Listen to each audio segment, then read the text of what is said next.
Hello friends, welcome to ATM cinema fire fly movie review. Movie run time వచ్చేసి 2 hours 12 minutes ఉంది. ఈ movie concept బాగుంది, మరీ కొత్త కాన్సెప్ట్ కాదు కానీ బాగుంది. మూవీలో ముఖ్యంగా మాట్లాడుకోవాల్సింది ఎడిటింగ్ అండ్ కెమెరా వర్క్ చాలా బాగుంది. సౌండ్ డిజైనింగ్ కూడా బాగుంది. మూవీ కొంచెం స్లో పేజ్లో ఉంటుంది, అలానే మరీ స్లోగా అయితే ఉండదు. హీరో వంశీ గారి యాక్టింగ్ చాలా బాగుంది, వన్ మ్యాన్ షో అని చెప్పొచ్చు. ఫైట్ కొరియోగ్రఫీ బాగుంది, బ్యాక్గ్రౌండ్ మ్యూజిక్ కూడా బాగుంది, డిఫరెంట్గా ఉన్నాయి, రెగ్యులర్గా కాకుండా. ఈ వీడియోని ఒక లైక్ చేసి కొత్త వచ్చిన వాళ్ళైతే మన ఛానల్ని సబ్స్క్రైబ్ చేసుకోండి ప్లీజ్. స్టోరీ ఏంటంటే విక్కీ యూఎస్ నుండి వస్తాడు. విక్కీని పికప్ చేసుకోవడానికి వాళ్ళ అమ్మ నాన్న ఎయిర్పోర్ట్కి వెళ్తారు. వచ్చే దారిలో వాళ్లకు యాక్సిడెంట్ అవుతుంది.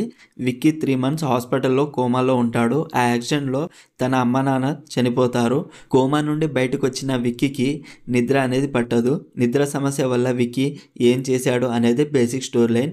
కొన్ని కామెడీ సీన్స్ వర్క్ అయ్యాయి. మూవీ స్టార్టింగ్ ఓకే, తర్వాత బాగుంది, గుడ్ ఇంటర్వెల్. సెకండ్ హాఫ్ స్టార్టింగ్లో కొంచెం స్లోగా ఉంది, తర్వాత బాగుంది, గుడ్ క్లైమాక్స్. ఓవరాల్ మూవీ అయితే బాగుంది, చూడొచ్చు. No adult scenes and no bad language, ఫ్యామిలీతో చూడొచ్చు. ఈ మూవీ మీకు ఎలా అనిపించిందో కామెంట్లో చెప్పండి. Streaming on Amazon Prime video.